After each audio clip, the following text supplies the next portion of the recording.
Olá, começa agora o programa Insight, Gerando Novas Ideias, uma parceria da Rede São Paulo Saudável e o Comitê de Ética em Pesquisa da Secretaria de Saúde do município de São Paulo. Meu nome é Luiz Gracindo. O nosso programa tem como tema a pesquisa e inovação em saúde, no SUS, principalmente no SUS, no Sistema Único de Saúde. Nós trazemos pesquisadores que vêm aqui apresentar pesquisas de interesse do trabalhador da saúde. Participe, mande suas sugestões para o nosso e-mail, suas dúvidas. Nosso e-mail é canalprofissional@prefeitura.sp.gov.br. Como estamos em maio, o mês dedicado à saúde do trabalhador, nós convidamos para falar do tema saúde do servidor público a pesquisadora Rita Quietes Vivolo. A Rita, além de ser psicóloga e mestre em saúde coletiva, ela trabalha na Coordenadoria de Recursos Humanos da Secretaria de Estado da Saúde de São Paulo. Como vai, Rita? Tudo bem. A Rita vai apresentar para a gente os resultados da sua pesquisa de dissertação de mestrado, cujo título foi Afastamento dos Servidores Públicos da Coordenadoria de Serviços da Secretaria de Estado da Saúde de São Paulo, que foi apresentada para o programa de mestrado profissional do Instituto da Saúde de São Paulo. Rita, conta um pouco a tua trajetória no serviço público, o que é que te motivou para estudar esse tema? Bom, eu estou há 22 anos na assistência da saúde, né? E nesse tempo eu tive a oportunidade de atuar tanto em hospitais, ambulatórios, tanto também na área administrativa. E o que eu observava é o adoecimento dos trabalhadores, né? E eu via que existia muita preocupação com relação ao cidadão, a saúde prestada para o cidadão, e observava que aquele profissional adoecia e a gente não sabia muito o que acontecia, né? Então, passei a ter interesse e ver o que nós poderíamos fazer a respeito desses trabalhadores, quais os motivos, né? Tinha essa curiosidade de saber, porque as pessoas se afastavam do trabalho, você via um posto de trabalho vazio, né? E não tinha ideia do que tinha acontecido com aquele trabalhador. Até com o raciocínio da prevenção mesmo, né? De prever quem está a nível de adoecer e quem não.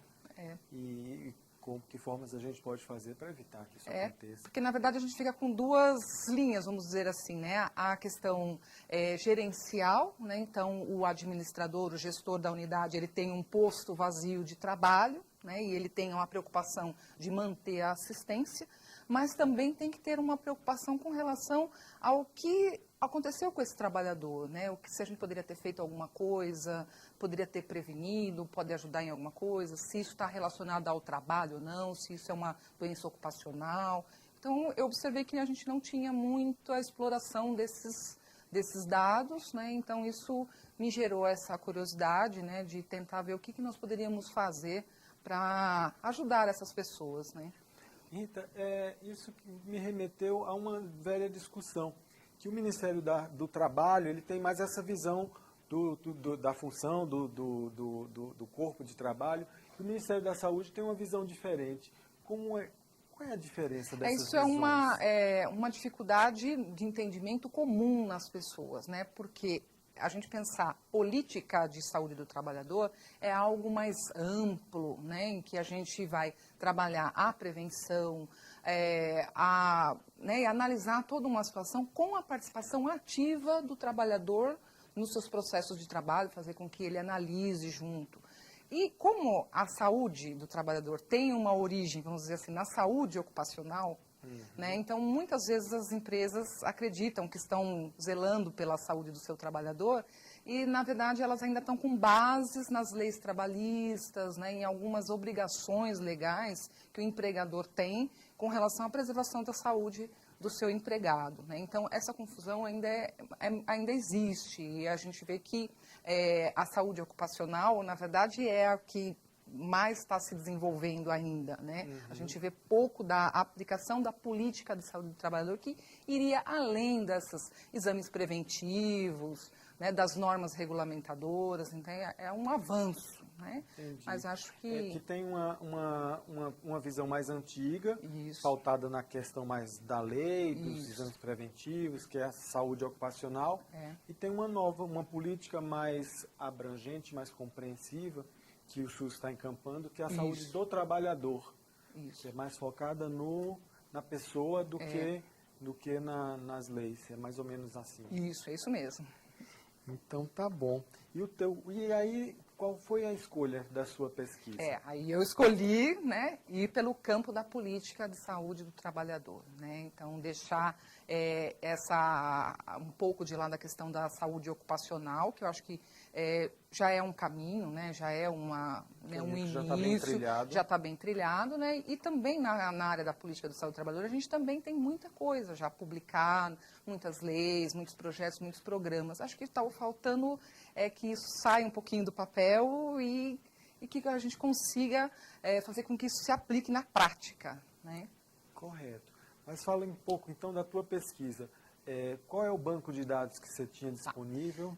A princípio, que todas as pessoas comuns podem ter acesso, todas as pessoas que são, como eu estou lidando com servidores públicos, o trabalhador, para se afastar, ele tem que requerer a licença. E essas licenças, elas são publicadas em diário oficial. Então, isso qualquer cidadão tem acesso ao diário oficial. Então, a princípio, o que eu tinha de informações era o que saía lá.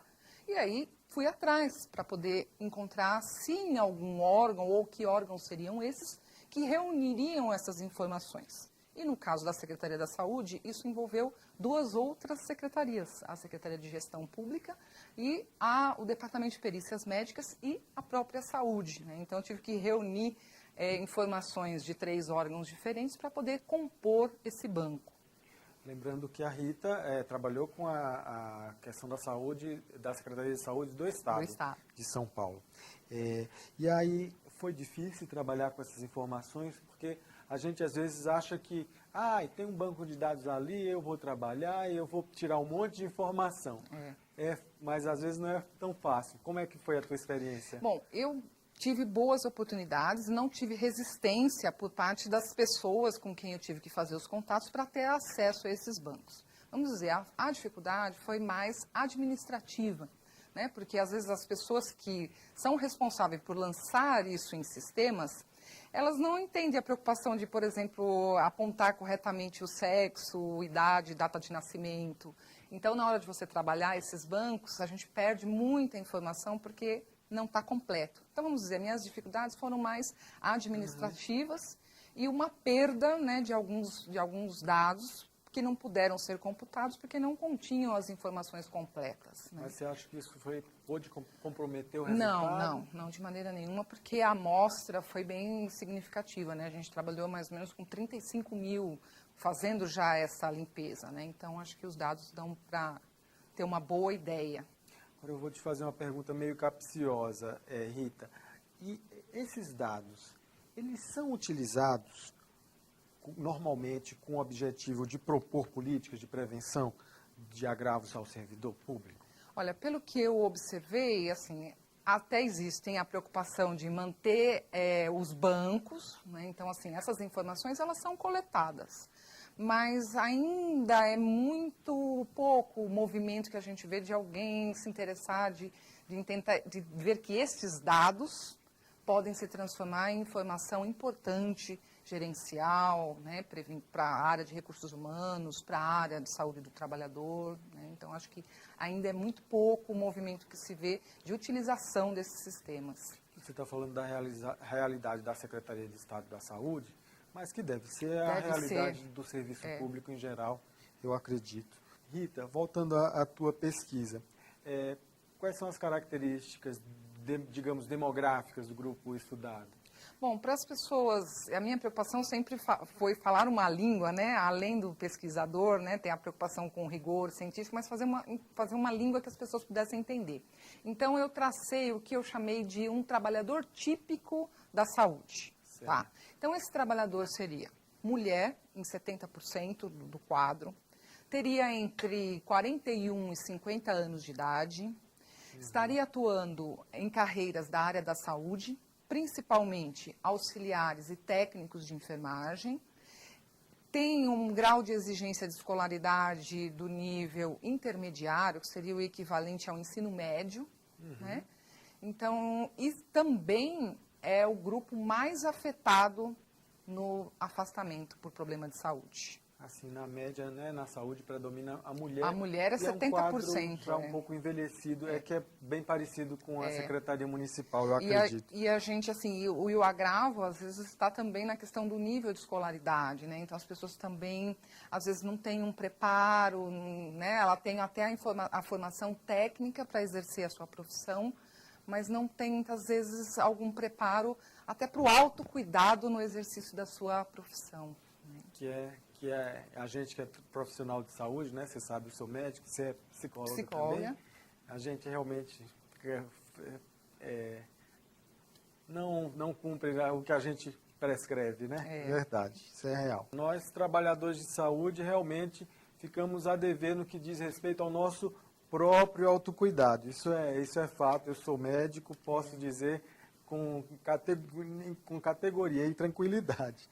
Mas eu queria que você falasse um pouco para nossos telespectadores quais foram as principais causas de afastamento que você encontrou na sua pesquisa. Deixa eu pegar aqui. Então, assim, no caso de mulheres, nós tivemos 23% de doenças do sistema ósseo-muscular e do tecido conjuntivo, né, que são as doenças normalmente relacionadas à coluna, articulações, joelho, perna, pés, né. O segundo maior foi os transtornos mentais de comportamento, seguido de lesões, envenenamento e outras consequências, e, em quarto lugar, doenças do olho e anexo. No caso dos homens, há uma pequena inversão nessas patologias. Para os homens, aparecem em primeiro lugar as doenças provenientes de transtornos mentais de comportamento. Em segundo lugar, as doenças osteomusculares. Em terceiro lugar, também lesões, envenenamento e outras causas. E em quarto lugar, as doenças do aparelho circulatório. Rita, me chama muito a atenção a alta prevalência de afastamentos por transtorno mental e psicológico. Tem alguma explicação para isso? Olha, sabe, Luiz, que eu também fiquei assim espantada, né, com os achados, principalmente no momento na pesquisa, desmembrar o capítulo de transtorno mental, né, que envolve episódios depressivos, a depressão, a ansiedade, esquizofrenia, psicoses, neuroses graves, né? Então, isso foram dados que me chamaram muita atenção, né? E você constar nas duas primeiras posições aí, tanto entre homens e mulheres. E provavelmente a causa seja porque são pessoas que lidam com o sofrimento humano diariamente. Uhum. Então, a minha hipótese é até de que as pessoas deixem as suas questões psicológicas à parte, né? Então, se eu não dormir bem, por exemplo, né? Não estou muito bem hoje, não estou 100%, chego lá no hospital, vou lidar com alguém que sofreu um acidente, está politraumatizado. Então, a impressão que dá assim, puxa, o que é o meu sofrimento diante daquela pessoa que eu vou atender, né? De que depende dos meus cuidados. Então, meio que eu negligencio até os meus aspectos psicológicos, a minha questão emocional ao lidar com esses extremos. Os hospitais são um lugar de vida e morte o tempo todo, né? E Rita, tem alguma categoria que está mais exposta ao adoecimento? Olha, sem dúvida, os profissionais da enfermagem, né? Tanto o nível técnico quanto os enfermeiros, os médicos, direto na área da saúde. Mas também tem uma outra categoria que a gente às vezes não imagina na área da saúde, que é o pessoal administrativo, que fazem, por exemplo, a ficha, né? Que dão início ao atendimento, né? Então, essas pessoas também sofrem muito. É um profissional que está bem na porta, né? Ele tem um contato direto lá com o paciente. Isso, às vezes, é bastante causa de sofrimento, de sofrer agressão, né? Porque ele é vamos dizer, a cara inicial da unidade, né? Uhum. E ele, se tem demora, se não tem uma agenda rápida, no caso de ambulatório, marcação de exames, alguma coisa, esse profissional também ele sofre muito, né, a pressão desse atendimento. Esse é o programa Insight, que hoje recebe a psicóloga Rita Quietes Vívolo, mestre em saúde coletiva, que vem falar com a gente sobre a saúde do servidor público. Rita, e no que diz respeito a locais de trabalho, tem algum local de trabalho na saúde que é mais vulnerável, as pessoas estão mais vulneráveis ao adoecimento? Bom, pelo resultado da pesquisa, a gente logo já observa que os hospitais são um grande foco, uma grande concentração, né, desses casos, né? E também dentro do hospital, pensar as áreas mais críticas, né, como UTI, pronto-socorro, unidades de politrauma, unidade de queimados, né, que o nível de estresse e o limiar da dor, da vida e da morte estão presentes a todo segundo. Né? Puxa vida. E teve algum resultado, Rita, que você não esperava, que você encontrou? Olha, eu me surpreendi bastante, realmente, me impactou muito essa questão dos transtornos mentais e de comportamento, né, de pensar que depressão e episódios depressivos recorrentes, são coisas que muitas vezes as pessoas acham que, né, puxa, faz parte da vida. Faz parte da vida, quem não fica triste com alguma coisa. Depressão tá na... Artigo de luxo, né? Então, isso me surpreendeu pelo fato de que essas pessoas, se eu estou estudando os afastamentos, essas pessoas chegaram no limite de sua patologia para solicitar o afastamento ao trabalho. Porque provavelmente boa parte das pessoas deve sofrer algum mal, né, da alma, e psicológico, emocional, e continuam atuando. Né? É verdade, Rita, porque isso daqui que você pegou são os afastamentos, ou seja, aqui é a ponta do iceberg. Isso. Então, para todas essas pessoas que pediram afastamento, tem um monte de gente que não pediu afastamento. Até mesmo porque se a gente vai considerar, então, realmente, depressões, episódios, tristezas, ansiedade, elas fazem parte do cotidiano da vida das pessoas. Só que no caso do trabalhador da saúde, até ele ter esse movimento de solicitar o afastamento, né, então a gente imagina que esse dado até pode estar subestimado, vamos dizer assim, né, porque pode ter muita gente ainda adoecida que a gente não faz uma ideia. Então esses números me assustaram e me impactaram muito. Rita, e qual foi a principal conclusão do teu estudo?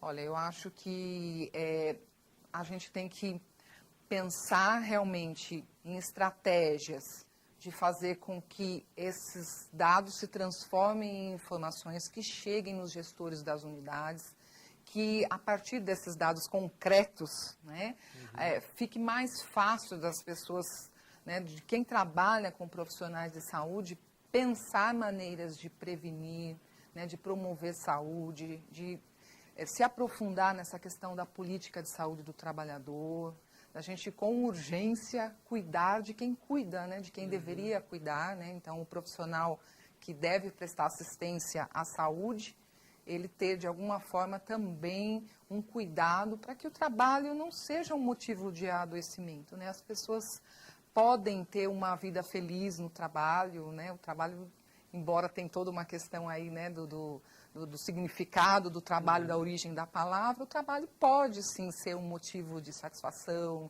de saúde, né? Lembra pra gente, Rita, qual é a origem da palavra? Vem de tripalium, né? Que já é um instrumento de tortura, né? Então, é engraçado isso, né? É engraçado, né? Trabalho, quer dizer, o nome trabalho já vem de tripalium, que é um instrumento de tortura. Então, o trabalho não precisa ser tortura, né, Rita? Exatamente. Ele já temos essa história aí para alertar a gente para que precisam ter políticas. Não é uma questão apenas lógico que é um direito do trabalhador, né, nesse momento que os direitos do trabalhador estão sendo tão questionados, mas assim, a produtividade, porque você está falando de afastamentos.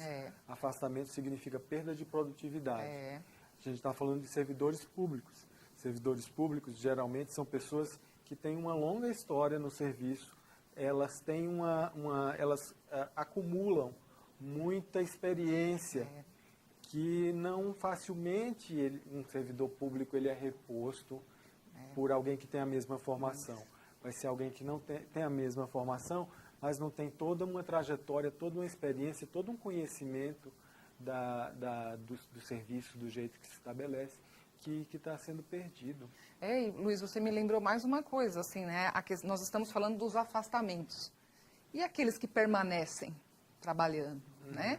Porque geralmente o que a gente vê é esse trabalhador afastado, como a média da duração, né, do tempo de afastamento, vamos dizer, relativamente pequena, né? Esse trabalhador não costuma ser substituído. Então, os demais que permanecem trabalhando acabam sobrecarregados, né, estressados, porque eles acabam tendo que dar conta daquela ausência também, né? E isso faz com que a gente alimente, né, o ciclo de adoecimento, porque esse que permaneceu vai ficar sobrecarregado, né, vai estar mais estressado, vai estar, né, carregando, porque, né, tem um compromisso de atender as pessoas, a população, né?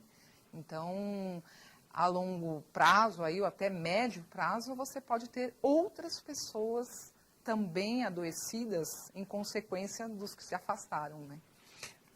Rita, da tua pesquisa, eu não sei se você consegue, com os dados que você usou, lógico, você fez um recorte limitado aqui a uma determinada situação, mas das informações que você trabalhou, desses dados que você estudou, é possível dizer que uma boa parte da causa, não sei até que ponto, a causa do adoecimento desses trabalhadores foi o próprio serviço? Não dá para a gente fazer essa ligação direta, mas dá para a gente ter uma ideia, até pensando na questão do perfil do trabalhador, né? Então, se eu estou pensando que são mulheres, que têm um ensino médio, que estão nessa faixa etária de 41 a 50 anos, de que elas atuam na enfermagem, então, por exemplo, relacionando com as doenças osteomusculares, se ela tem uma boa formação na área técnica, ela sabe o que é para fazer quando ela está ali no cuidado, os curativos, tudo. Mas, de repente, ela não tem uma orientação de como movimentar um paciente no leito ou na UTI que ele não é colaborativo, né? Então, você consegue observar diretamente a consequência nas doenças osteomusculares, né? Então, ele, por não saber como fazer uma técnica de viragem, por exemplo, né, de um paciente no leito, o excesso de peso, que posições adequadas, por exemplo, ele tem que fazer, um alongamento antes de entrar na unidade. Então, isso a gente pode associar, né, que ele vai sofrer uma consequência física, né, que essa parte fica, né, como se fosse desligada, né, a gente liga no automático, né, quando entra no hospital, né? Mas realmente vamos precisar de novos estudos para realmente confirmar até que ponto esses afastamentos são consequência do trabalho que é feito. A gente já está chegando no final, Rita. Foi rapidinho hoje, né? Um tema que mexe com todo mundo que é trabalhador da saúde, está concordando comigo aí. Que lições, Rita, eu queria que você, para fechar, você dissesse que lições a Secretaria Municipal de Saúde, né, pode aprender com essa pesquisa realizada para evitar o adoecimento dos seus trabalhadores e evitar os afastamentos. Bom, acho que nós já temos muita coisa, né, pronta, né? Muitos programas, a política, em termos de legislação, acho que nós estamos muito bem cobertos, né? Então, eu acho que o que tem, normas, por enquanto, vamos dizer, está o suficiente para a gente conseguir avançar dessa saúde ocupacional para, de fato, uma política de saúde do trabalhador, né? O negócio é a aplicação dessas leis. É a aplicação. E eu acredito que, como muitas vezes tem essa dificuldade de entender essas doenças, quando você transforma esses dados em informação, acho que para o gestor que está lá na unidade, né, quando ele olha para isso, para esse resultado, então acho que faz com que ele consiga pensar, se sensibilizar, ver, né, que muitas vezes ele pode, mesmo que a gente não encontre no aprofundamento de uma pesquisa, uma relação direta, não, é o trabalho que está causando isso.